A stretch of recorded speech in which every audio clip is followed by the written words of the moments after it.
Friends, my name is Dr. Abhishek Sharma and today we are going to discuss practical code VML और VOT और VRT code 202 जो जिसका subject name है general and clinical pathology. Question number 1 पे आते हैं जिसका नाम है orthotolidine method glucose oxide method. Basically क्या है इसमें कि हम ग्लूकोज ऑक्साइड मेथड के थ्रू हम ये जानने की कोशिश करते हैं कि बॉडी के अंदर ब्लड के अंदर ग्लूकोज की जो कंसंट्रेशन है वो क्या है, क्या लेवल है।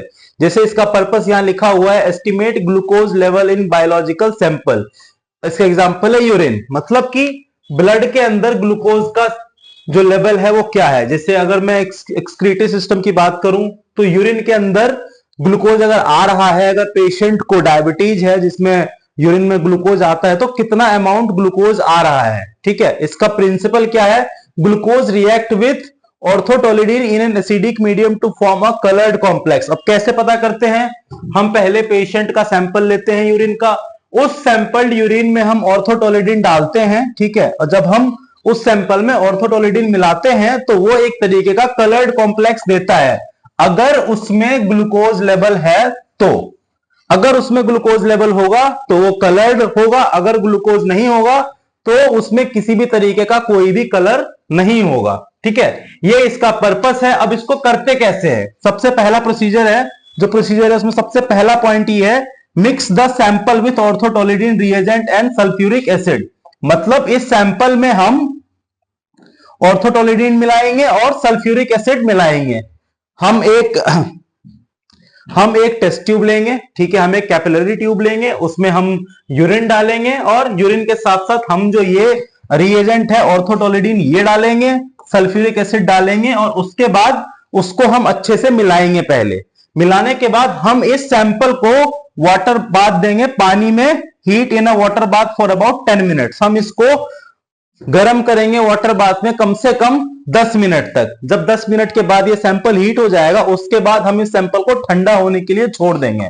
हम इसको कूल करेंगे और कूलिंग करने के बाद हम ये मेजर करेंगे कि जो 600 नैनोमीटर का यूज है, जो स्पेक्ट्रोफोटोमीटर है, स्पेक्ट्रोफोटोमीटर मैंने आपको पिछली क्लास में भी बताया था, ये क्या करता है, लाइट देता है सैंपल में और फिर ये डिटेक्ट करता है कि उस सैंपल ने लाइट कितना अमाउंट ऑफ लाइट को एब्जॉर्ब किया है। यहां पे हम देखेंगे कि 620 नैनोमीटर का जो वेवलेंथ है उसमें उसके थ्रू की कितना उसने एब्जॉर्ब किया है लाइट को। ठीक है, और उसके बाद हम उसको कंपेयर करेंगे स्टैंडर्ड ग्लूकोज कर्व से। आपको आपके लैब में, आपको आपके हॉस्पिटल में, आपको आपके डिपार्टमेंट में एक ग्लूकोज कर्व मिलेगा, प्रॉपर एक कर्व मिलेगा जिसमें नॉर्मल क्वांटिटी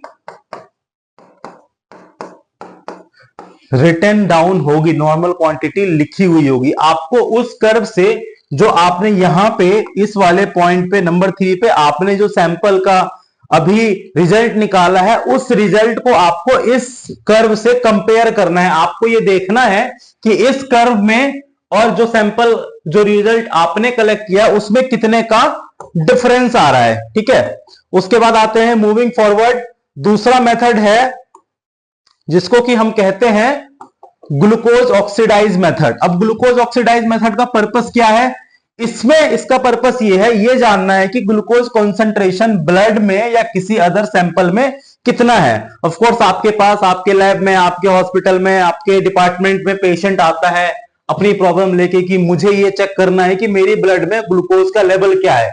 इस टेस्ट का नाम हम ये कहते हैं HB1AG। ये आपको दिखेगा, आप जब आप रिपोर्ट देखोगे तो रिपोर्ट में आपको एक प्रॉपर एक सेक्शन मिला हुआ दिखेगा आपको जिसको कि हम एवरेज ब्लड ग्लूकोज लेवल कहते हैं।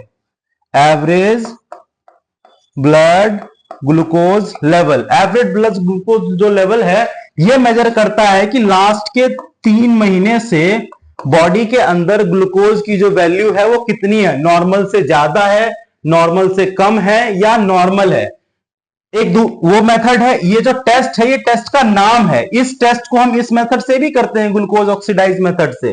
ठीक है, हम ये चेक करते हैं कि बॉडी के अंदर जो ग्लूकोज है ब्लड के अंदर या किसी अदर सैंपल के अंदर जो ग्लूकोज का कॉन्सेंट्रेशन है वो कितना है। अब इसका जो प्रिंसिपल होता है, प्रिंसिपल क्या कहता है कि glucose oxidase convert glucose to gluconic acid and hydrogen peroxide which can be measured. अब क्या है, ग्लूकोज ऑक्सीडेज क्या करता है, ग्लूकोज को कन्वर्ट करता है ग्लूकोनिक एसिड में और हाइड्रोजन पेरोक्साइड में, मतलब एक एसिड और एक बेस में उसको कन्वर्ट करता है। फिर हम इस एसिड और बेस का जो मिक्सचर हमें मिला है, जो एसिड और बेस का सॉल्यूशन हमें मिला है, हम उसको नॉर्मल वैल्यू से मेजर करते हैं और हम ये पता लगाते हैं कि जो नॉर्मल क्वांटिटी है, जो नॉर्मल है, नॉर्मल रेंज क्या है और जो हमने अभी एस्टिमेट किया है उसका रेंज क्या है। ठीक है, अब इसका प्रोसीजर क्या कहता है, सबसे पहले हम करते हैं ग्लूकोज ऑक्सीडेज मिलाते हैं सैंपल में। ठीक है, तो ऑक्सीडाइज द ग्लूकोज, ग्लूकोज को ऑक्सीडाइज करने के लिए हम ग्लूकोज के सैंपल में ग्लूकोज ऑक्सीडेज मिलाते हैं। ठीक है, उसके बाद optionally added peroxide and chromogenic substance to detect hydrogen peroxide. मतलब क्या है, ये आपका ऑप्शन है कि आप पेरोक्साइड उस सैंपल में मिलाते हो या नहीं मिलाते हो। अगर आपको पेरोक्साइड भी निकालना है तो आप पेरोक्साइड मिलाते हो, अगर आपको नहीं निकालना है तो आप पेरोक्साइड को मिक्स नहीं करते हो। ठीक है, उसके बाद आता है कि आप जो ये चेक करते हो कि जो कलर्ड सॉल्यूशन है, जो आपका फोटोमेट्री है, जो हाइड्रोफोटोमीटर है, ठीक है, वो उसने कितनी वेवलेंथ की लाइट को एब्जॉर्ब किया है 505 नैनोमीटर पे। जो स्पेक्ट्रोफोटोमीटर है, ठीक है, जो फोटो जो लाइट एमिट कर रहा है, हम उस सैंपल के थ्रू लाइट पास कराते हैं और ये चेक करते हैं कि उस सैंपल ने कितना लाइट को एब्जॉर्ब किया है और फिर जो जितनी वैल्यू को उसने एब्जॉर्ब किया है वो नॉर्मल वैल्यू से, जो सैंपल वैल्यू है उससे वो कितना ऊपर है या फिर उससे वो कितना नीचे है। अगर ऊपर है तो वैल्यू ऑफ कोर्स ब्लड में ग्लूकोज की वैल्यू ज्यादा है, अगर नीचे है तो ग्लूकोज की वैल्यू कम है। ठीक है, और उसको हम स्टैंडर्ड कंपेयर कर्व जो है ग्लूकोज का, हम उससे ऑफ कोर्स मिलाते हैं। जो आपके पास स्टैंडर्ड एक कर्व आता है, ठीक है, उस कर्व में आप उसको मिलाते हो कि नॉर्मल वैल्यू क्या थी और जो आपने वैल्यू निकाली है वो वैल्यू क्या है। ओके, यहां पे आपका क्वेश्चन नंबर 1 कंप्लीट होता है। मिलते हैं अगली वीडियो में। Thank you.